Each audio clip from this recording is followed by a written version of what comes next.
Welcome to She Lancer, Mom Entrepreneur with VoiceOver Angela. I'm your host, Angela. I'm a full-time voiceover artist and audiobook narrator, and this podcast are the audio versions of my live Q&A chats on YouTube. If you'd like to be part of the live Q&A chats, come on over to my YouTube channel, VoiceOver Angela. I'm live every Tuesday at 12 p.m. EST. We talk about voiceover, the business of voiceover, audiobooks, and so much more. Find more information on my website, voiceoverangela.com. Enjoy today's episode. Good morning, good afternoon, good evening, good night, wherever you are. Thank you for joining me again for another live Q&A session here on my channel. If you're new here, welcome. My name is Angela. I am a full-time voiceover artist and audiobook narrator. And my channel is dedicated to those of you just getting started on this wonderful world of voiceover. It's going to be one of those days. And audiobook narration. And through my channel, I share with you tips, tricks, techniques, stumbles, things that I do every day in my own voiceover business. And then we get together in these weekly chats to talk about a topic or two. So if you're not new here, then you know that we have a poll every week. And today's poll is, which of those options do you struggle with the most? I just realized that my little comment ticker thing isn't on. Already starting strong. And your options are, so if you haven't voted, go ahead and vote. But I wanted to know, because I ask these questions because it sort of guides where we go during the live chat. So let me know which of those options that you struggle with the most.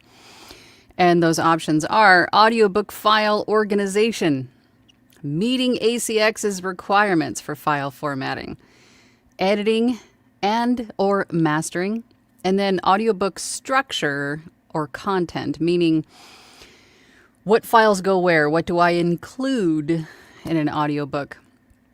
And if we don't touch on it today, this gives me an idea of where everybody is at, what people want to know. So that gives me ideas on what kind of content to create for you guys as well. So let me know. Let me know what you struggle with the most. But we can definitely talk about some of these things today too.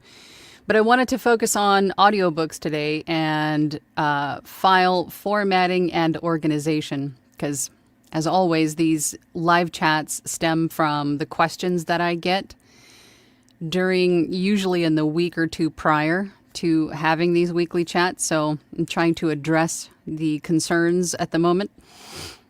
And they seem to be all around audiobook files. So we're going to talk about that today. So we have 24 votes. 17% of you so far said file organization. Most of you are doing well with ACX's requirements, so awesome. Looks like only 4% of you are struggling with that. Most of you are saying editing and or mastering.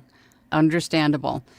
And then 16% of you said structure or content. Okay, so we'll touch on organization, editing, mastering, and although, don't get ahead of yourself, Angela, we'll touch on file organization, editing and mastering, and then structure and or content. Although editing and mastering is going to be more individual than the other ones are, only because, DAWs are different. The effects that you need are going to be different. Your style of recording, meaning do you use punch and roll method or do you use the clicker method? I mean, how do you record? Things of that nature. So that's going to be a little bit more individualized. But I can answer questions if you have them regarding editing and mastering. But I think as far as file organization goes, what I do on my desktop, I have a individual folder for every platform from which I find work. And within that folder, all the clients go in there. That way I have, a clump of folders on my desktop, and it's not, files everywhere. So I can easily go to the ACX folder. I can go to the Upwork folder. I could go to the like VO Planet folder. I could go to I have another folder that's just my like off-site clients, right? And then everybody from that platform or my clients go directly into that folder. So I could just click on that one folder and then find the client and then keep the files within there. For audiobook specifically, so within my ACX folder, I'll have another folder for each book I've done through ACX. And in terms of what files to keep, I recommend, especially if you're just getting started out, to have a folder where you keep all of your raw files, meaning they are not processed, they're just recorded and they stay raw. Because in the beginning, you're just starting to get used to your DAW, you're still learning your effects, what to apply, what not to apply, how much to apply, right? So you're still learning these things. So if you're applying too much noise reducer and then after you normalize, it sounds very pixelated or hollow, or you just don't like it, it sounds horrible. If you didn't save that raw file, you're now stuck. If you can't undo all of the steps that you did, you're now stuck with this file that you now have to re-record, right? So if you keep the raw files in a separate folder, just name them something different. Name them raw, name them, whatever you want to name them, but keep them completely separate so you can go back and start over if you have to with the mastering process. That also helps if the client has a revision request. So that way, if you have the raw files, and let's just say that you pronounced a word wrong within a singular sentence, you could open up a brand new file, re-record that sentence, and then copy and paste it into that raw file, and then reprocess the whole file, right? Meaning, add your noise reducer, add your EQ. Again, it'll save you from having to try to match up sounds or, processing elements later. That was definitely a game changer for me in the beginning. And then save the finished files in a separate folder. So you essentially will have two different folders. You'll have the raw files and then the finished files. And then once the book goes to the rights holder, they approve it. It goes to ACX's quality assurance. Their QA usually takes anywhere from 7 to 30 days, depending on how backlogged they are and how big your book is. Once the book is off to retail, then you can offload all of those files onto an external hard drive, which you really should have as a voice actor, audiobook narrator. I don't like delete any of my files. They all go to external hard drive because you never know. I've had clients that have come back to me a couple of years later and said, hey, we recorded this a couple years ago. I wanted to add to it. I wanted to revise it. At that point, depending on how much has changed or what exactly they want to do, you might want to at least reference the old file some way so you can see the tone that you used, the effects that you used, right? At least for reference, or to change it if that's what they want to do. So having an external hard drive is really going to help you to keep everything organized and to keep everything. You can offload all of your demos to it, all of your finished audiobooks to it, and that will keep the storage requirements for your computer relatively, you're not overloading your storage. Because working with audio and video, it will eat up storage fast. So having external hard drives is definitely necessary. As far as audiobook structure and content, most often the question I get is, do I include the table of contents? No, you don't include the table of contents. However, you can use the table of contents as sort of a guide into what goes into each file. So, for example, if you're looking at a table of contents, you'll see introductions on page 2. There is a perhaps maybe even a prologue, or there's maybe a dedication. Maybe there is some sort of other front matter that they wanted to include, but it has its own section. let's just make it simple, Angela. We have an introduction, and then we have chapter 1, chapter 2, chapter 3. And then even if there are some subsections within chapter 1, chapter 2, they'll still stay within that same chapter, right? We don't want to break those up. Those don't need to be broken up. They stay within that chapter. So you'll have a file for the opening credits, the introduction, chapter 1, chapter 2, chapter 3, so on and so forth, and then the closing credits at the very end. So you can use the table of contents as a guide as you're creating these new files. And that's typically what I'll do.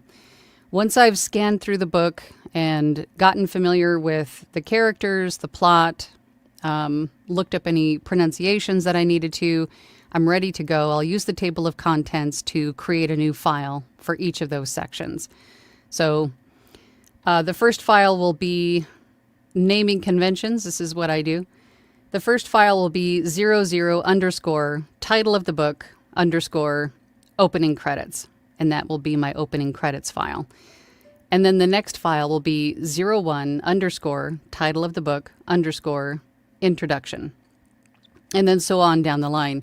And I use the numbers because that will keep, regardless of what words are in the file, the numbers will keep them in order when you save them onto your computer, because the computer is going to recognize the numbers as the order. And then also that helps with explaining what order the files are in. Gee, excuse me. It'll help the author to understand what order the files are in if you're sending the files directly to the client, or it'll help you remember which files go where when you're uploading them into ACX. So either way you're working, whether you're working off of ACX, but the files are going to ACX, if that makes sense, or if you're working in ACX, either way, it'll keep those files in order for you. And then also you'll have the title of the book in the file name, and then what the section or what the file is in the file name. So it'll be easy for either you or the client to understand what the file is and where it goes. What else? What else? If there's, citations. I get that question a lot. Citations. If there's citations, those typically aren't included in audiobooks. They tend to slow down the narration process if you have to read the citations. Footnotes are not included. Glossaries are not included. References are not included. There was one that was just sort of waving at me in my periphery. I'm sure it'll come back to me. If you have questions, please ask. What was the other thing? It'll come back to me, I'm sure. Dedications I do include, but you yourself as a audiobook narrator or producer should also listen to audiobooks, not only for personal enjoyment, but for professional development as well. You'll start to pick up things. You'll start to pick up what is typically included, what is not. You'll hear other narrators, like I always bring up with an example of subtle character differentiation. Scott Brick's narration of Jurassic Park is a great one to listen to. But just listening to audiobooks in general will give you a great idea and you'll about structure, and then you'll also pick up really great tips about how to handle character voices and things of that nature. So definitely worth the time. And it's enjoyable. Get to listen to some books. As far as editing and mastering go, if there's something specific that you wanted to ask, then please ask that question so we can try to address the issue. But for now, let's go over to the comments. If you have any questions about anything that I just said, then please ask. But it looks like still the vast majority of you are saying editing and mastering. Understandable. That's really one of the most frustrating parts, especially in the beginning. All right, let's go over to the comments. Paul was here before I was even here this morning. Hey, Paul. Howdy, howdy, howdy. Driving. So that was 3 hours ago. Are you still driving?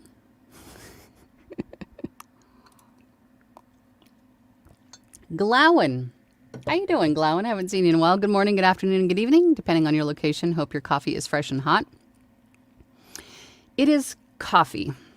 Not really fresh and not really hot, but necessary. Caesar. Hey, Caesar. Hi, Angela. Wow, this was a tough poll. For the first time, I needed a none of the above. Ultimately, I ended up with file organization simply because it's the most annoying part of the job. It can be, but if you get into the habit, not you, Caesar, but anybody watching, if you get into the habits at the beginning of creating these folders and then adhering to saving files to folders, if you get into that habit, if you make that a habit in the beginning, it won't be as frustrating for you going forward, and you won't lose files, right? I have, from time to time, I'll be working with somebody in a one-on-one call, and I'll ask them to share a file with me because they had some concern about something, and then they can't find it. And they're like, oh, I saved it somewhere, but I have no idea where I put it. If you, integrate this habit at the beginning, then that won't happen. Glowen says, so editing and mastering. I've been playing with it for the past couple of weeks, and I think I'm getting a grip on it. Every day is a struggle with it, though. It is very frustrating in the beginning. I think the best thing you can do, and I didn't do this because, hard-headed, but the best thing you can do is to, once you have chosen the DAW that you're going to use, watch all the videos about it, particularly from voice actors or audiobook narrators. I'm sure there are a handful on each DAW on YouTube that have voice actors, audiobook narrators specifically using it and showing you some tricks and tips. It's gonna be one of those days. Tricks and ticks on how to use it. And then also, if you can, as always, join masterminds, workshops, and learn all that you can by asking questions or just watching or, better yet, even hiring somebody to sit with you and show you these things for your particular setup, for the way that you record, for the way that you need to edit, for your equipment, for your space. It's really worth the investment, and it'll save you a whole lot of time and frustration in trying to figure these things out for yourself the hard way by having clients tell you that you sound horrible or, why do you sound this way? Or there's some echo because you didn't hear it because you're just used to hearing it, right? So getting feedback on your audio quality and the sound of your space is essential, especially in the beginning, so you can start to step out on the right foot, sounding the best that you possibly can with the equipment that you have. And I'm not saying that you have to have expensive equipment. You don't, technically. It's really your space more than anything, right?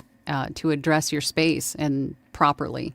So it's treated for sound more so over than what microphone you have. So, but if you just get accustomed to hearing these things and they could be problematic for your audio quality and you don't know because you're just used to hearing it. I feel like I'm going off on a tangent. Maybe I just need more coffee. But yeah, get feedback on your audio quality in the beginning and see if you can get some help with that up front. Caesar says editing is the most tedious. But files, especially for duets and multicast, I have folders for raw, cleaned, mixed, mastered, pickups, and final. And so it's easy to accidentally overwrite stuff. For you, yes. But for most audiobook narrators, it's not going to be as complicated as what you got going on. I mean, you're like on a whole different level. But for just the new audiobook narrator, I think having 2 different folders for each book as far as raw and then processed and ready to go, however you want it, final, however you want to name them, is going to be the best for you. But if you want to even break it down even further and have a folder for completely raw, meaning record, save, nothing is done to it. There's no processing, there's no editing, there's no nothing. Then you could have a separate file for raw but edited, right? So all the retakes are out, all of the, long pauses are out. And then you could have another file for processed. I mean, however you want to do it. But having the raw file will prevent you from having to re-record the entire chapter or a series of chapters if, you made a boo-boo in the mastering process. A lot of us have done it. Had to re-record stuff. Glowen says, I think I would die a little bit inside if I overwrote something. Yeah. Especially if you can't undo it. Like if you saved it, closed out your DAW, and then like an hour later, you're like, oh my God, I just realized what I did. Now I have to go and re-record that file. Caesar says to Glowen, it's so easy. It's why I have Dropbox for version control and cloud backups. I have come very close to losing whole chapters without it. Backups are essential for our work. Yes, and if your DAW, I know Adobe Audition does, and I'm sure the other ones do as well, but if you can go into the settings for your DAW or preferences or whatever it's labeled as for your DAW, if there's an auto-save function, definitely enable that. And I think mine is set to, it auto-saves every 2 minutes. So if you forget to save and then like the power goes out or something happens, you have most of what you have just done before that crashed, instead of losing all of it, right? Saving often or auto-saving for sure, and then having backups. That said, hello everyone. This comment isn't sponsored, but take biotin gel at the beginning of every recording session and you'll thank me later. And refresh with biotin spray between takes. Are you sure they're not sponsoring you? They should be, Caesar. David says, hello, this good Tuesday morning. Joe says, where should I spray it? All right, you guys, take it easy. Jules, hey Jules, morning all. I hope everyone has gotten a donut. No donuts yet. No donuts yet. Apparently everyone was on time today. I struggled with the editing and mastering, but the poll didn't want to keep that answer for me, so I selected structure and content. It was just the universe telling you that you're just fine with editing and mastering, and that it's all in your head. You're doing just fine. Smash all the buttons. Yes, do all the YouTube-y things. It helps my algorithm. Yep, do all the YouTube-y things. Thank you, Joe. Alicia, hey everyone. I'm listening to this from bed as I'm off sick today. Oh no. At least this live will cheer me up. Well, we will try our best to cheer you up. I'm sorry to hear that you're sick. That stinks, especially for a voice actor.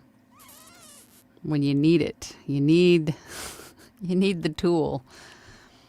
But rest, hydrate, listen to your body. Don't fight it. Just take the time that you need. You'll recover quicker if you just allow yourself the time to rest and hydrate. Chicken soup, all the things. Sean says, good morning. I brought donuts for everybody. Yes, we got donuts. Thank you, Sean. It's been far too long since I've had a donut. Phil says, hey, Angela. Hey, guys, it's been a while. Yes, it's good to have you back, Phil. Where you been? Where you been? Pamela says, good morning, all. Good morning to you, Pam. Good to see you. Jim says, good morning from Muggy, Memphis. I'm about even on all of those issues. And, Jim, I was there, too. I think a lot of us can say the same. In the stage that you're at, Jim, sort of like at the start of this, it's all a lot, but you will eventually, everything will start to click for you. The more often that you stick with it, or the longer you stick with it and the more often you're practicing and you're like actively doing the things, right? You're actively recording, you're actively playing with all of the effects, you're getting help, you're asking questions, you're practicing with your DAW, with the editing techniques and all of the things. The more that you are doing, the more it's going to make sense faster, and it'll all just start to click and everything will start to fall into place. Trust me. That's why I'm always saying, just do it and keep at it. Consistency.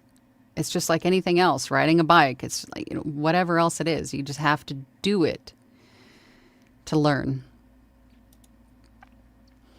Jules says, as far as editing and mastering, I feel like I get a better result when I go down my list one by one manually than if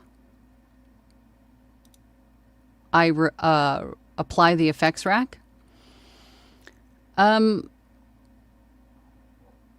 Oh, instead of saving the effects rack as a preset?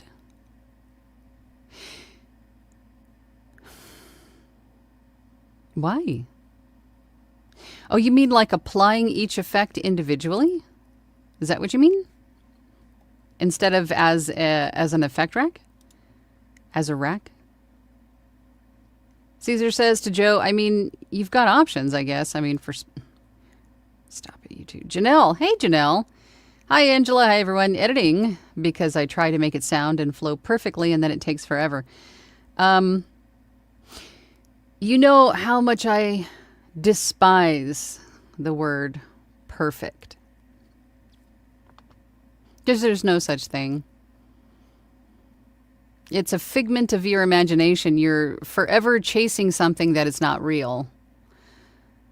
Because there is no perfect. There is no perfect, Janelle. So do what needs to be done in terms of remove the retakes, make the audio quality sound as good as you can, and try your best to not overthink it. Don't overthink every little pause. Don't overthink every little piece of the editing process, because you will get stuck there, chasing something that doesn't exist. The word perfect is going to be different for everyone. And a lot of times it's the reason why we get stuck. It's the reason why we get stuck, because we're chasing something that doesn't exist.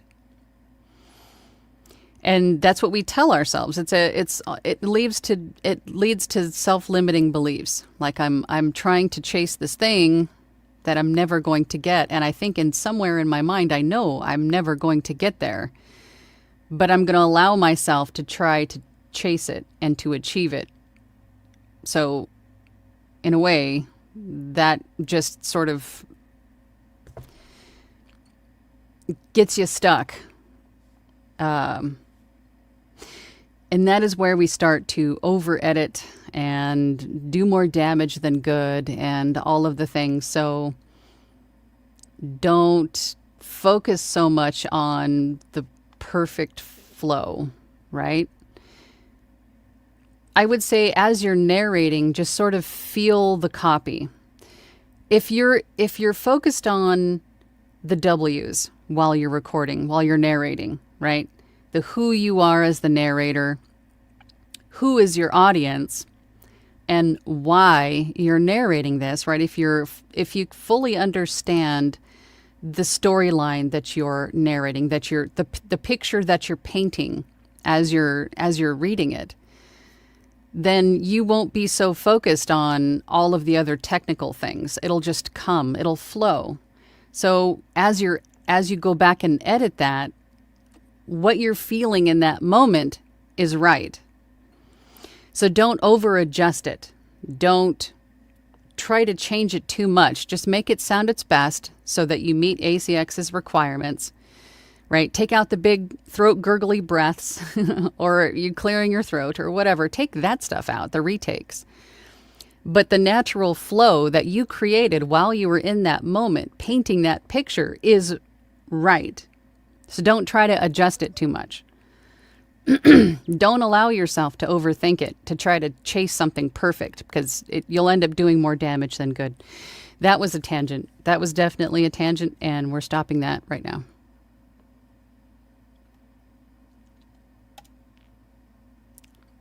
You got this, Janelle.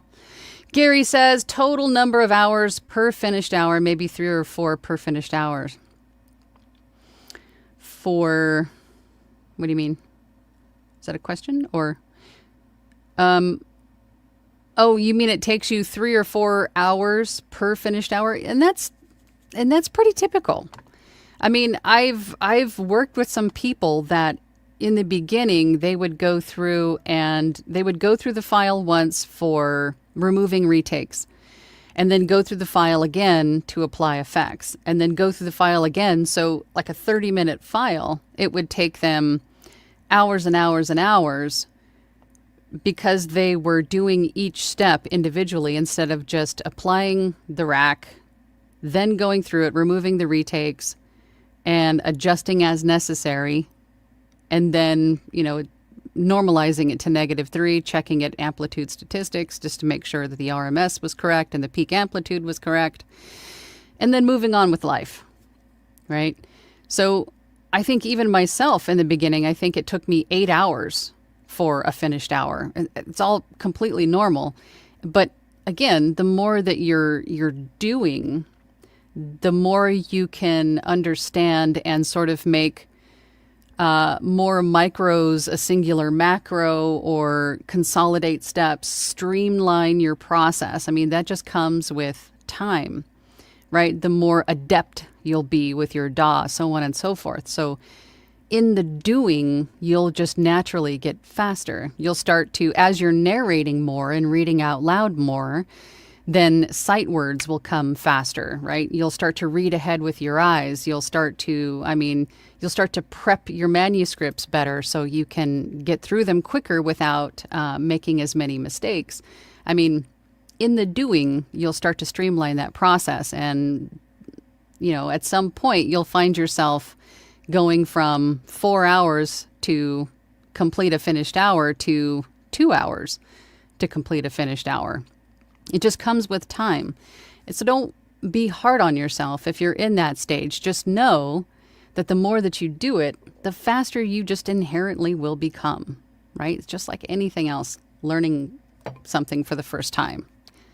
It's going to take longer in the beginning. Yes, I'm going to turn on my air conditioner because it's getting warm.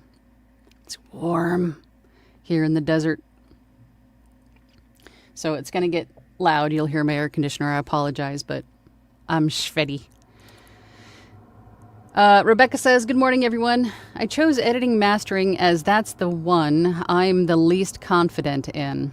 And if something goes wrong with it, I need help from others. And that's normal too.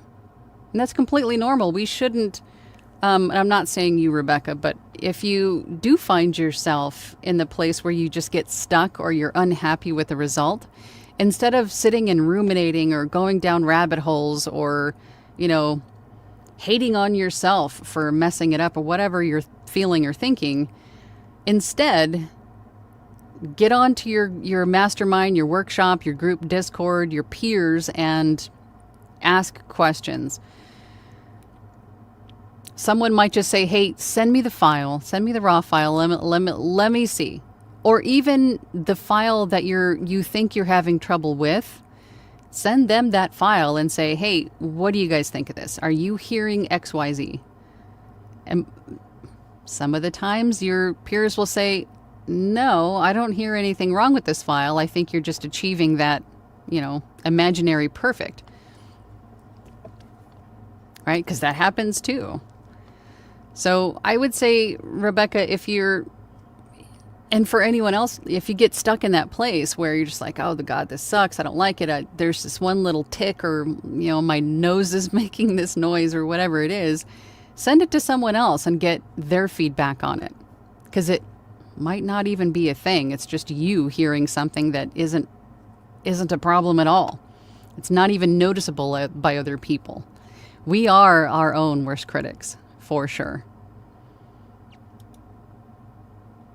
Tanya, even and all, still trying to streamline the editing process, but getting better and easier each time I learn something new. Exactly. Exactly. Just keep at it. Consistency. Guys don't believe me most of the time. Just do it and keep doing it. It will get easier, I promise. Just keep doing it. I always have trouble with reverb when editing. Well, it sounds like you may need to address your room. If you're getting reverb while you're editing, then you're getting reverb while you're recording. And then reverb is basically just echo. So I would take a long, hard look at your room, do some spot testing, meaning if you have like an obvious bare naked wall next to you, then that could be an issue. Then, put something up over it, do a test recording and see if the reverb is still there. If there's still reverb, then find whatever else could be the culprit of the reverb, cover it, and then do another test recording. You'll have a much cleaner result if you address the issue, the root cause of the issue up front before you even record, than trying to fix it in post. Because remember, even those effects that you apply to make your audio sound fantastic are still a little destructive in their own way. So you don't want to apply effects if you don't need to. You're much better off addressing the issues before you even record.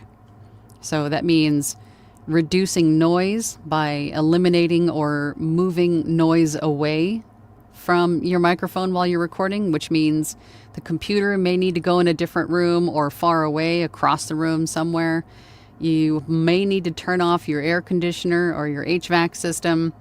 You might need to pause if there's an airplane going overhead or kids running by or whatever it is, right? Do your best to eliminate what you can before you even, in terms of noise or reverb, before you even record. You'll be much better off. Kat is here. Hey, good morning. How you doing? Donnie's here. Hey, Donnie. Good morning, all. I am working on my file organization or organizing my files now that I am starting to get a lot of files, and I've started to move out of ACX, wanting to spread my wings, so to speak, and that's good. So,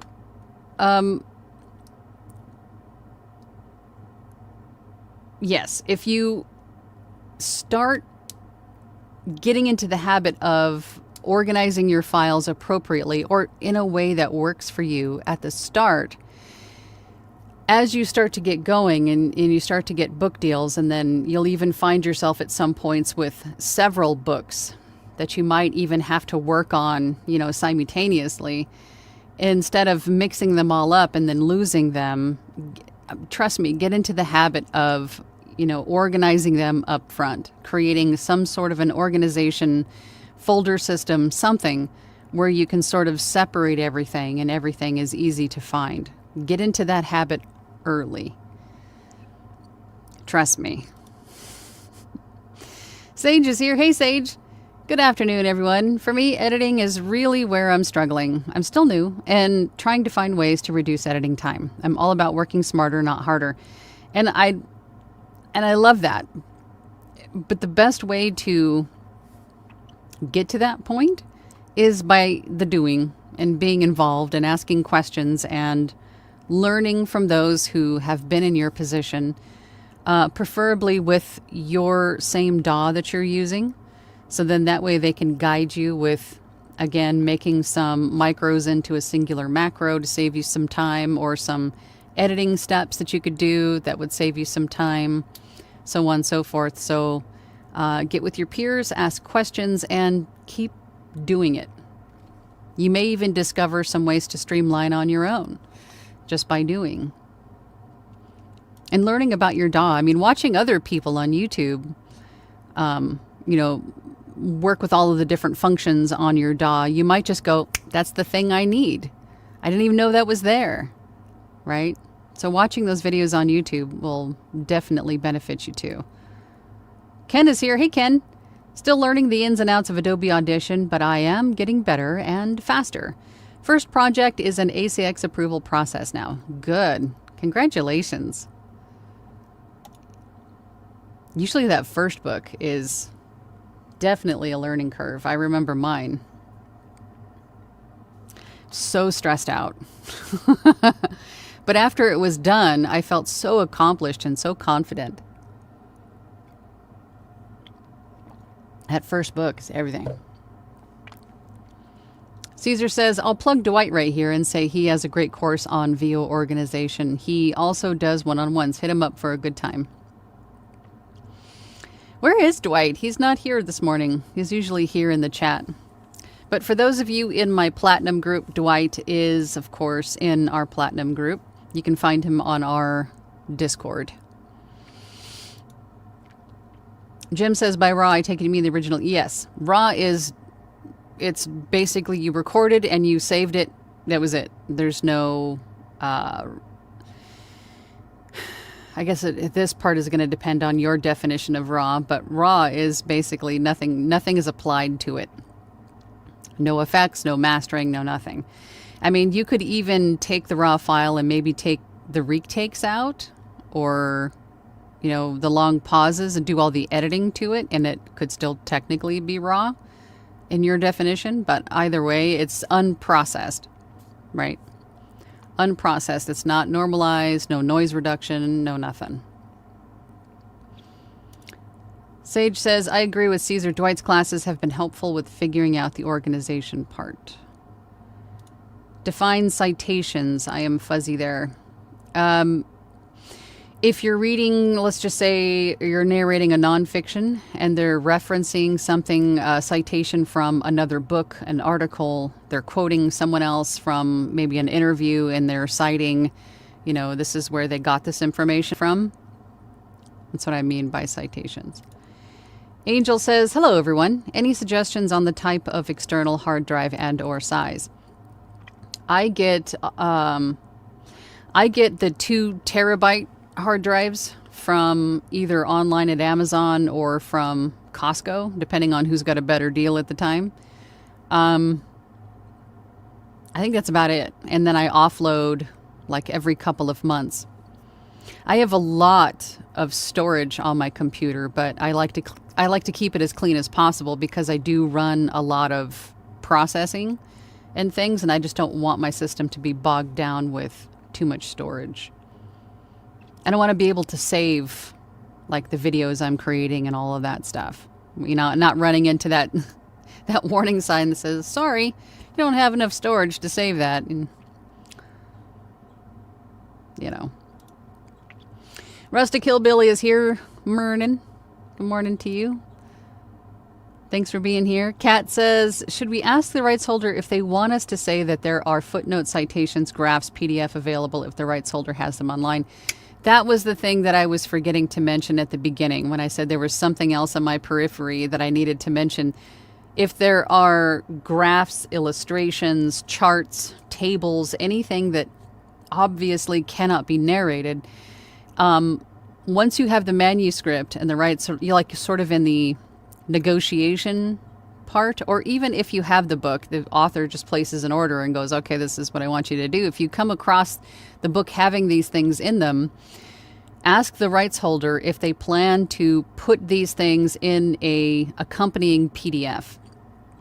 When you purchase an audiobook, you have the ability to also include a PDF with it for these things. So, and you want to ask that question because you may need to reference it. So if that's the case, if the author says, oh my gosh, that's a great idea, I didn't think about that, or maybe I didn't know how to handle those, you want to give them back the manuscript and say, here, now let's revise the manuscript a bit to include, if you're referencing a table or a chart, then you want to include see example 2 on the accompanying PDF or something to that effect. And then put those graphs and things on a PDF to, you know, be offered along with the audiobook. But you as the narrator will need to reference that.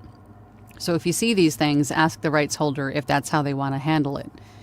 Because you can't narrate a chart or a graph, right? So, but yes, you can ask the rights holder. I mean, ultimately, if there's a question, a doubt, when in doubt, ask the rights holder. I mean, it's their production. Ask them what they want to have included.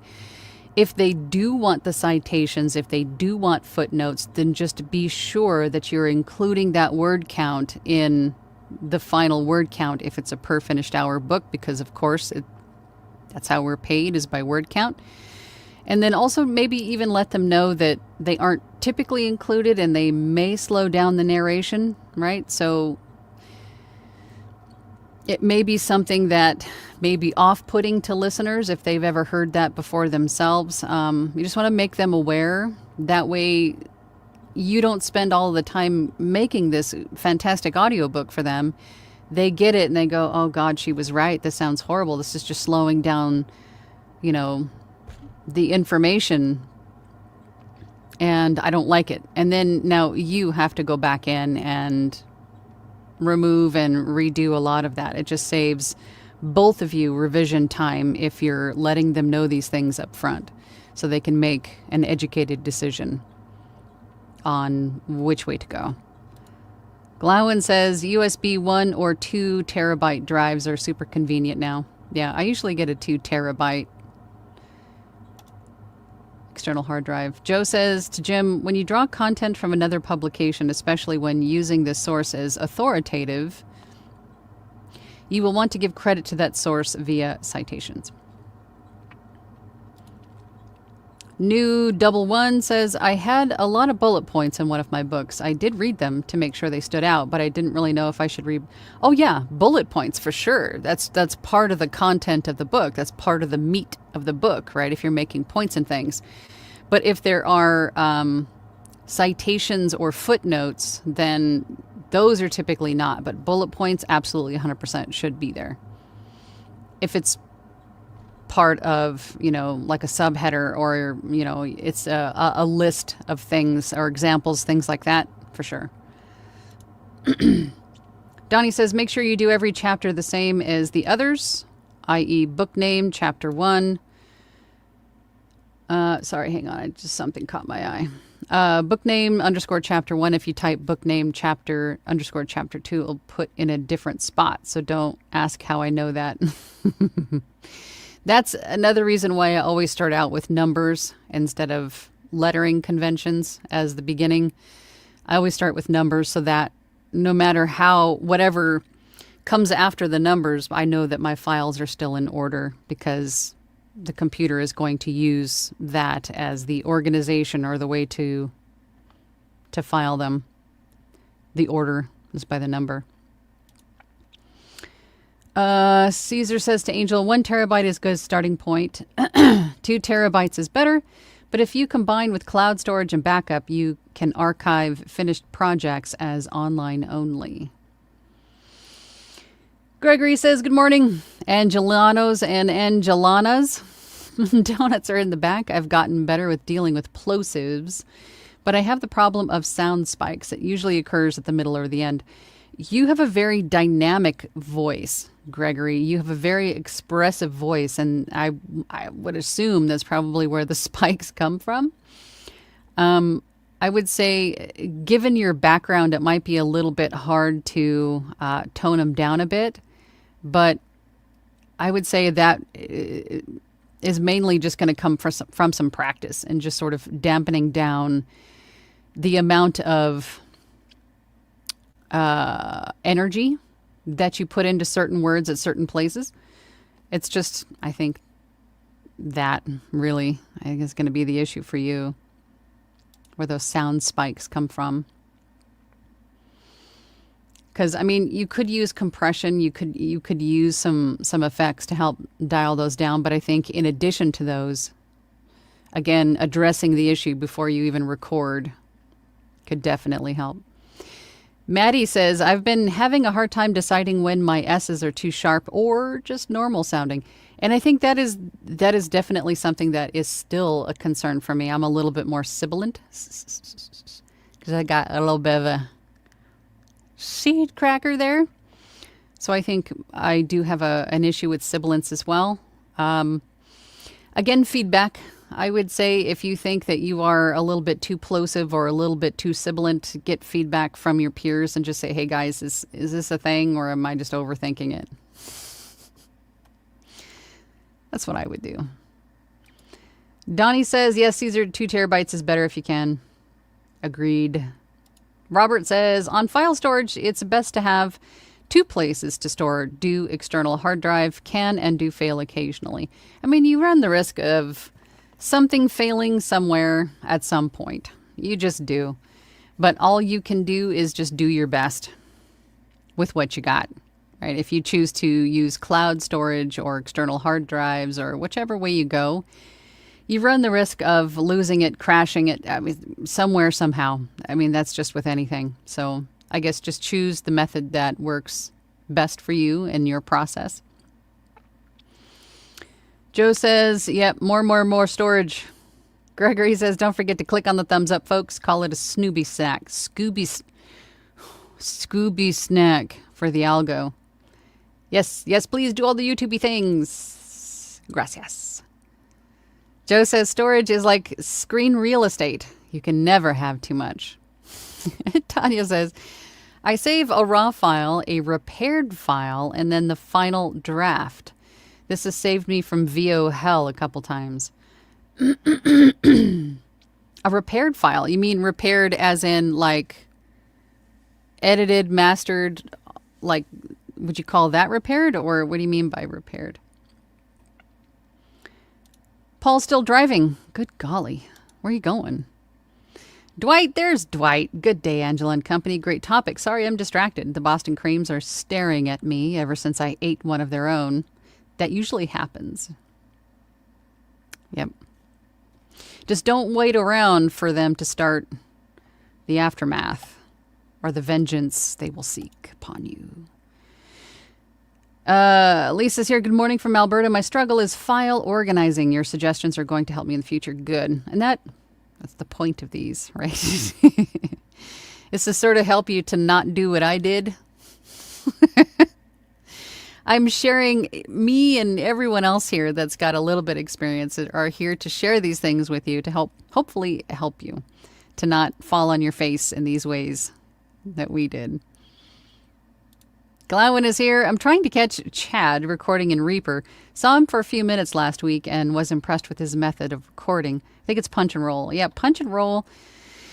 Punch and roll is when you're recording live, and if you make a mistake and you notice you make the mistake, you stop the recording, go back, and then re-record with the correct text, sentence, pronunciation, whatever it is that you goofed.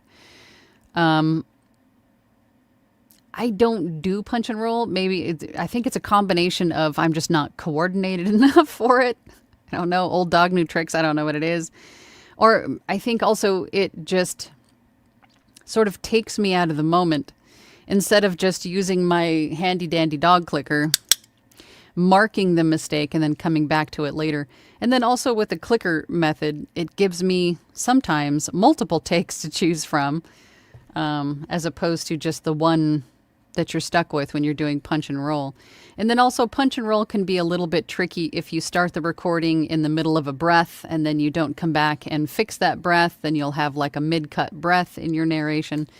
So, I mean, either way you look at it, there's pros and cons to both methods. It's just which one works better for you, right? So if you can try punch and roll and, if it works for you, great. I've tried a couple times. Not so much for me.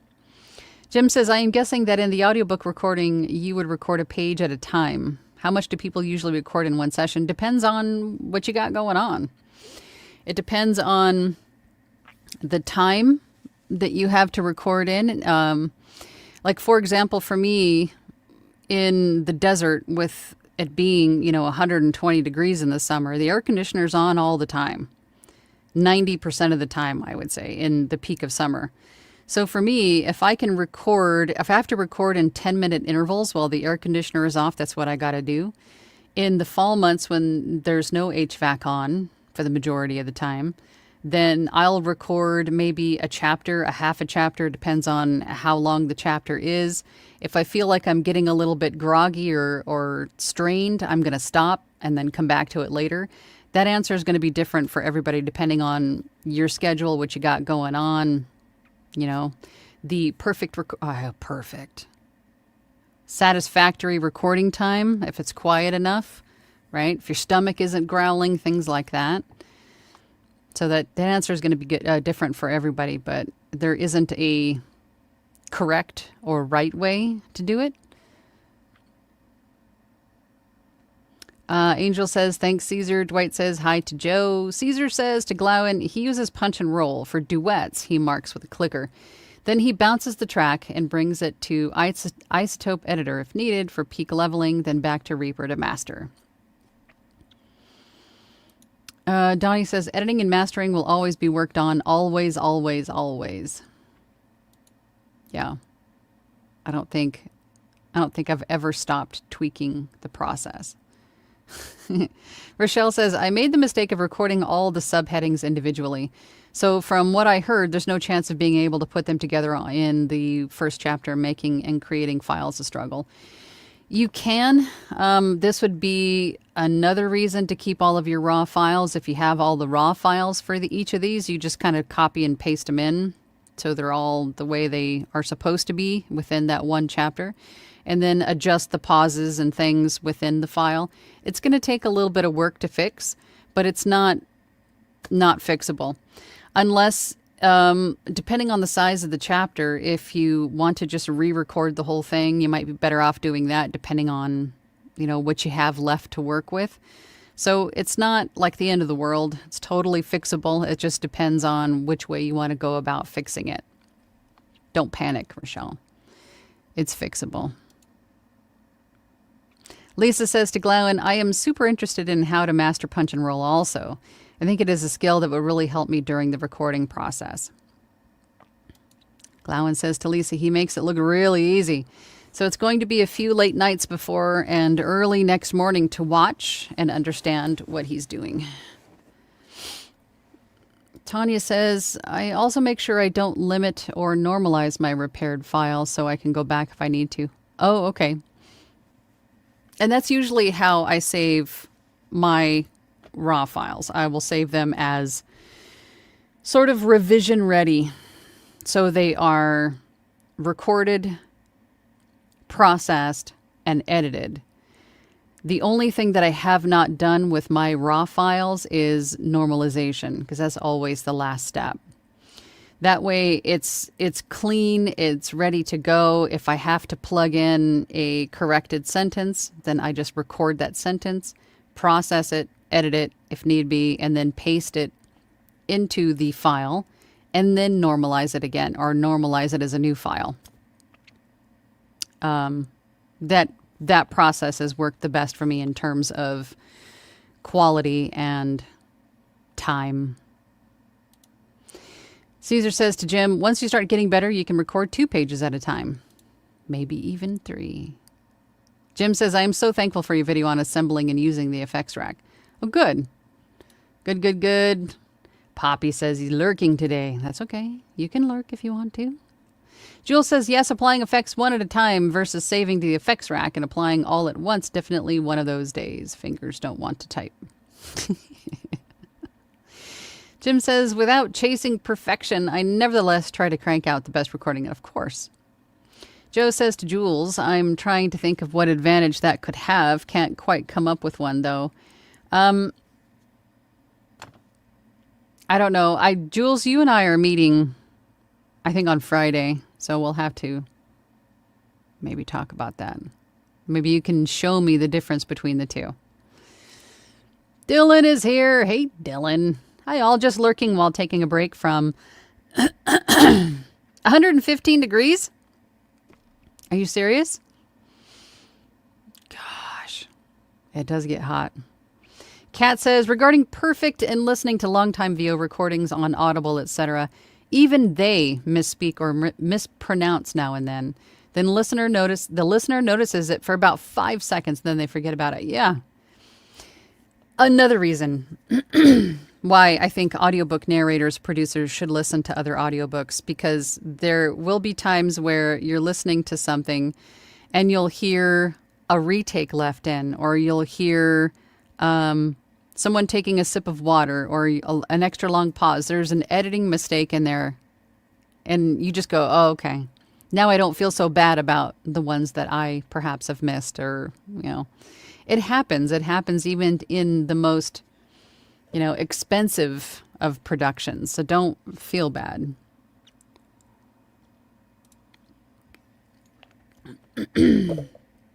Donnie says, I have to remind myself that the author or rights holder chose me and how I sound. So stop trying to change it like they like you just as you are. Exactly. Jim says, if I clear out a throat clearing, I give it 5 seconds afterward to clean up the recording. Yep, you should give yourself, if you're making any kind of noises at all, give it like an extra couple of seconds of silence after. If you can, it'll help you to cleanly edit it out later without any kind of artifacts of the, or whatever in the file recording. Joe says, I think I'm getting better. Then I listened to Travis Baltry as Scott Brick. Don't start the comparisonitis. Don't. Because we are here and those guys are over here. Right? Apples and oranges, my brother. You don't do that to yourself. Don't do that to yourself. That's silly. Glywin says to Dylan, it's a balmy 30 Celsius, 86 Fahrenheit for everyone south of the border. Yesterday was only, okay, don't rub it in, Glywin. No. We got triple digits here in the desert. No. Jim says, what your humidity at? Mine is rather high. Yeah, I don't know. I just see flames for for my temperature on my computer. Is it an omen? I don't know. Concerned. Eric says, hey Eric, hi all. Sorry I'm late. Spicy Caesar has the donuts. Anyway, one other thing that helps with speed of recording is the author's prose. If they write well, then you can read it more easily. Yeah, and I think regardless of the way or how adept the author is at writing, if you can find the groove, that's a beautiful thing. But for every book, it will come down to understanding what it is that you're saying, who you are as the person saying it, and why you're saying it, and who you're saying it to. If you can understand those things, then it'll help you make the words make more sense or come out sounding as they were intended to, right? So don't just read the words as you come across them. Try to understand why you're saying it. Are you the voice of the author? Are you a character? Are you the narrator? Are you you have to understand these things. And then most of the time you'll find your groove, and then it'll just sort of flow a little bit easier. Poor writing breeds slower reading. You go back and fix errors more often. Yeah. Pardon me while I moisturize.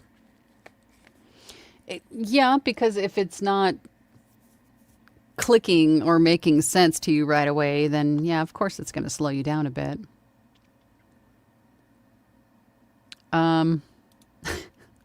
Caesar says to Eric, there's only like 5 left. No. Don't eat all the donuts, Caesar. Save some. Mama's hungry. Kat says, speaking of not hearing it, I never hear Angela's AC. Does anyone hear it? No need to apologize for turning it on. I always hear it when I'm watching these videos back or clipping content out later. I always hear it. It's just in the background. I could always hear it. But I'm glad that you don't. But I know it's there. Caesar says to Kat, a lot of it gets absorbed through the interface tube on her shotgun microphone, but sometimes it comes through. You can hear it better with studio headphones. Really? You guys don't ever hear it? That's insane. I mean, in watching these back, I can hear my computer running through the audio, not even on my headphones. Just by listening on my phone, I can hear all this stuff. So it's sort of surprising me that you guys can't hear it. That's funny. Jim says, every fan is off in the house before I stop recording or start recording. Got a new mic cord, not knowing the age and legacy of what I had. Ken P says, is a community voice review a feature in the paid group? In my platinum group, we have in our Discord, we have a feedback thread, and then also within our group every month, my platinum group is broken up into smaller groups, and then every group has its own month to submit auditions for review, and then we listen to the audio quality and the performance and all the things, and we give feedback on them. So yeah, there's a few different ways to get feedback in my platinum group, but that is definitely one of the things that we focus on. But we talk about all sorts of stuff. We go through script workouts. We talk about ACX, Fiverr, Upwork, all the other platforms. We actually reviewed our voice actor business websites last week, tested all the buttons and functionality and the spelling and fonts and all of the things. I mean, we do a lot of different things in my platinum group in our weekly meetings. Lots of different stuff. Wheel of Emotions is coming up next week, I believe. Yeah, this coming Thursday is Wheel of Emotions. I mean, we have a lot of fun. We have a lot of fun and we do a lot of things, for sure. Jim says, I will point Sage to Jason Levine and his YouTube series on Audio 101. He helped me so much on editing and auditions, sped up my process a lot. Christina says, hello, I'm jumping in the deep end. Welcome to the deep end.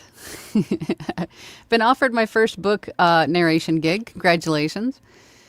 Recommendations for prepping the book for recording. It's nonfiction, first-person, anecdotal compilation of stories. For nonfiction, you're not going to need a whole lot of prepping. I think what you probably want to do is make sure that you understand how the content is going to be split, if it's going to be a compilation of stories. Depending on how it's formatted, if it's like some authors will want, depending on the size of the stories, I'm trying not to make it too convoluted or complicated, but just use the table of contents, I would say, in terms of breaking it down into separate sections and then looking up words that need pronunciation help, I would think. Making sure that you're understanding what you're saying. Like if you don't really understand what they're talking about within each story or something like that, take the time to understand what you're saying. I mean, that's really the only prep for the nonfiction. And if it's anecdotal, then, comedic timing will definitely help. If it's lighthearted and funny, will definitely help. So understanding what you're saying is going to be paramount. Why you're saying it, who you're saying it to. Wanda says, Angela, I just want to say how much I appreciate you. Oh, thank you. I'm very new. And when I found your videos, I breathed a sigh of relief. Oh, it's better than the opposite, I suppose. Going, who's this crazy person? Thank you, Wanda. I appreciate that. Dantastic Guy says, I feel like I need a professional to get me started with getting Audacity settings right for my particular needs. And there's nothing wrong with that. And I think I had to admit defeat. I had to surrender with what I didn't know about Adobe Audition about a year in, and I hired Tim Tippett to help me with with an effects rack and to help me understand Audition better. Probably one of the best things that I did. One of the best investments that I made into this business, because that confidence that he gave me was everything. It just kind of took all the doubts out of my head. It was just like one big boulder on my shoulders that I no longer had to carry after that. It was definitely worth the investment. Because again, your sound quality is going to be, there's too many variables. There's too many variables to do like a broad brushstroke video, right? We can tell you how to use these things, but it's not going to be individualized for you because your space, size, shape is different. Your equipment's going to be different. Your proximity is going to, there's so many variables from studio to studio, from person to person. So getting individualized help is probably one of the best things that you can do. It's one of the best investments you can make for your audio quality. 100%. Dwight says, Angela is absolutely correct. Understand what you need to store and set up your file organization structure early. Build your muscle memory on all your processes. Yep. Start those habits early, like now. Start building those good habits now. But I don't have the money, and that's fine.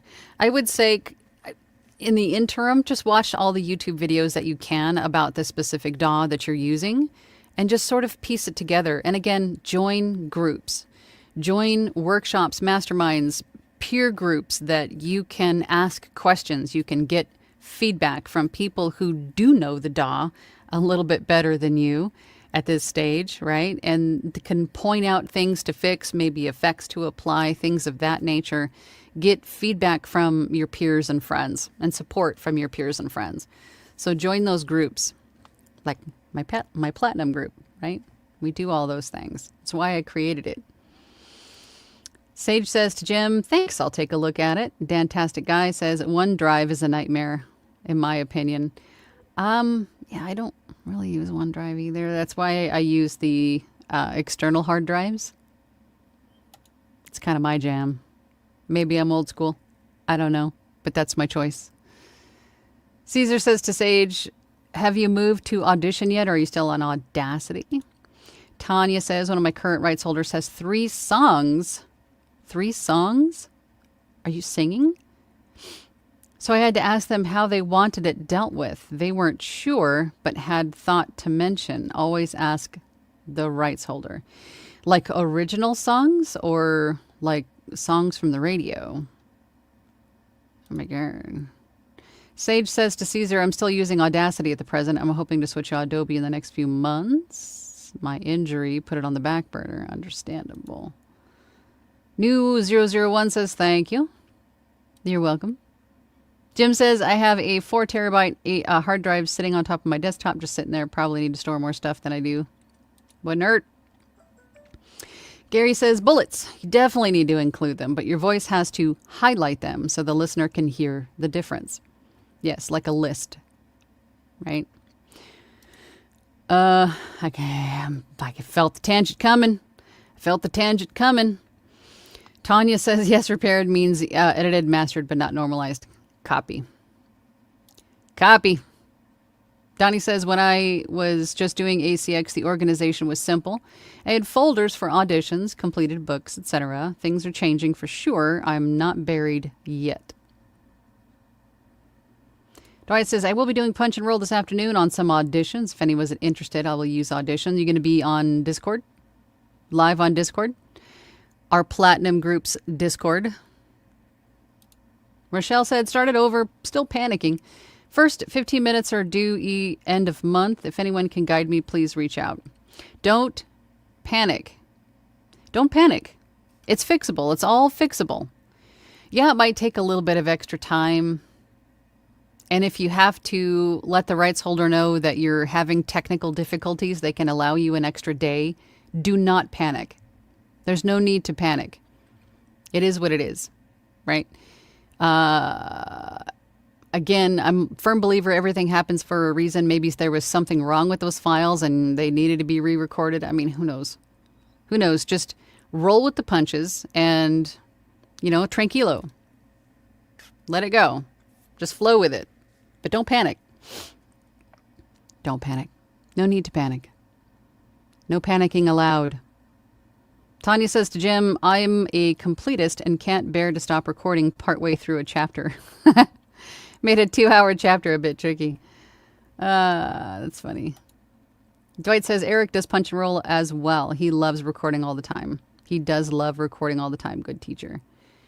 Jim says, listening to the samples and feedback, I feel better about speed of reading.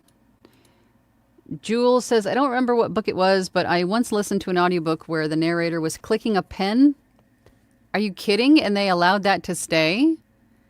I would definitely consider that to be an extraneous sound. I'm surprised they allowed that to remain. Was it on Audible? If it's on Audible, I'm shocked that they allowed that to remain. That's insane. Caesar says, on the subject of comparisonitis, I sometimes wish Scott Brick sounded more like me. That's the way to think about it. Great job, Caesar. Joe says, that's the right mindset. Yep. Jules says, here in Florida, it's 90s with 50% humidity. I mowed the grass this morning. You're a nut. Jim says, time for my lunch, banana, peanut butter, and mayo day. All like on a sandwich? I never hear your AC. That is so funny. Yeah, banana, peanut butter, and mayo on a sandwich? Carol says, gotta jump. Great topic. Thank you. Have a great day. Let's see if we can get some questions because we are way over an hour. Robert says, Angela's Platinum Group is the best VO community ever. Yes, I am a little bit biased. I think it is one of the best groups. And it's pretty cost effective. Just going to say I haven't changed the price for membership in years and I don't plan to. So it's there for the community, not so much for the monetary gain. I'm not one of those. Sage says to Jules here in Gainesville, 92 degrees and 54% humidity. Yuck. Happy and joyful. Is there a reason why you didn't choose the free Audacity? Actually, I did. And I'm glad you like my channel. Thank you. I used Audacity for first 2 or 3 months, I think. And that was fine. That was my first experience using a DAW, and everything was just a completely foreign language, and I was learning it. But then my partner at the time had suggested to use Adobe Audition. And so I did. And then I was like, a whole new world, right? It was just like everything that I was kind of struggling with in Audacity that I didn't really realize was a struggle I didn't need to struggle with was not a struggle on Adobe Audition. It was like it just intuitively made sense. So ever since then, I've stuck with Adobe Audition. So, but I did use Audacity to start. Rebecca says to Robert McMurray, totally agree. The Platinum Group was a big help in getting me from I want to do this to I am doing this. That's great, Rebecca. You guys are the best. Well, since you guys can't hear it and I'm starting to feel it, my Nest thinks no one is home, of course, because it's on another level. It's getting warm in here. Tanya says original songs. Oh, interesting. Character plays the guitar and composes songs. I'll record them once they can make a suggested tune to record to. Interesting. Well, that's fun. It makes it a little bit different experience. Sage says to Jules, that's awesome. Gen X here. Same. Still use the terminology. We should get together sometime and pick each other's brain. Are you in the Discord?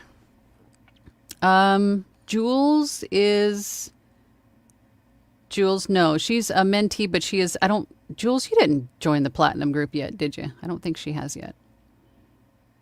I'd love to have you there, Jules. Not in the Discord soon, though. We should definitely hang out. Wanda says,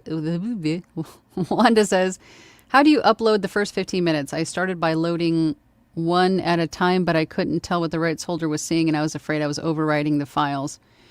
The first 15 minutes is just one file, right? It's one file. And it doesn't have to be a full 15 minutes. It's usually just like the first substantial bit of the audiobook. So if it's the introduction, it's the first 15 minutes of chapter 1, whatever it is. But the purpose of the 15 minutes is for the rights holder to get a feel for your narration style, the speed, the tone, the character voices, if there's any changes that they want to make before you record the remainder of the book. The 15 minutes gives them the opportunity to do that before you finish the book. That is the purpose of the first 15 minutes.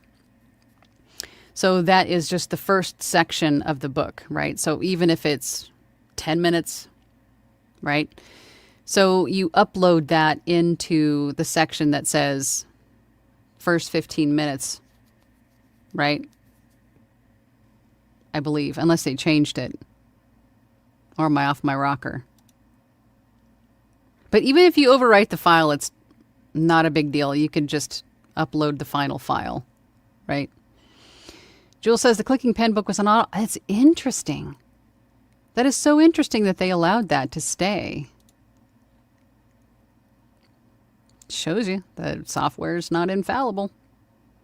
Caesar says, I've heard many interesting things in audiobooks so far. A clicking pen, a passing siren, multiple retakes, and someone's wife going, "You done in there? Lunch is ready." It's funny. Happy and Joyful says, thank you, Angela. You're so very welcome. Gary Micheloni says, know what works really well with helping to understand software? ChatGPT. Seriously, better than most customer support, bot or human, and free. I'm hearing that more and more often. Consulting ChatGPT for just about anything. It's so interesting. Dwight says, Angela's Platinum Group is a family. We welcome everyone. Yes, we do. Very positive and welcome space. No negativity. We don't allow stinking thinking in my Platinum Group at all. No bullies, no stinking thinking. It's all positivity and help and support there. Caesar says, don't forget to smoosh the banana in the mayo button. I couldn't have ended that any better myself. I think we're gonna leave it there, I think. Thank you so much, Caesar. But I will be back next week. It's about that time. I will be back next week, same bat time, same bat channel. If you have questions, if you have comments, suggestions on things we should talk about as a group here in my live chats on Tuesdays, then please leave those in the comments below. If you are watching this in Team Replay, please do all the YouTubey things. I appreciate it. Like button, the notification bell, the subscribe button, all the stuff helps to feed the algo beast. I appreciate that. And it might just push my content in the face of someone looking for this information. So you're just paying it forward and doing a justice to those new people, just like we were in the beginning. So I appreciate that. What else was I going to say? Enjoy, Jim, enjoy your banana peanut butter mayo sandwich, and join my Platinum Group. We welcome all. Love to have you there if you need some friends. Most of the people in the chat are in there. But anyway, I digress. I'll see you guys next week. So until then, keep practicing, watch some YouTube, and enjoy your mayo sandwich. Bye. Thank you for listening to She Lancer Mom Entrepreneur with VoiceOver Angela. That's me. For more information about me, visit my website, voiceoverangela.com, or hop on over to my YouTube channel, VoiceOver Angela. Again, thanks for listening. Have a great day.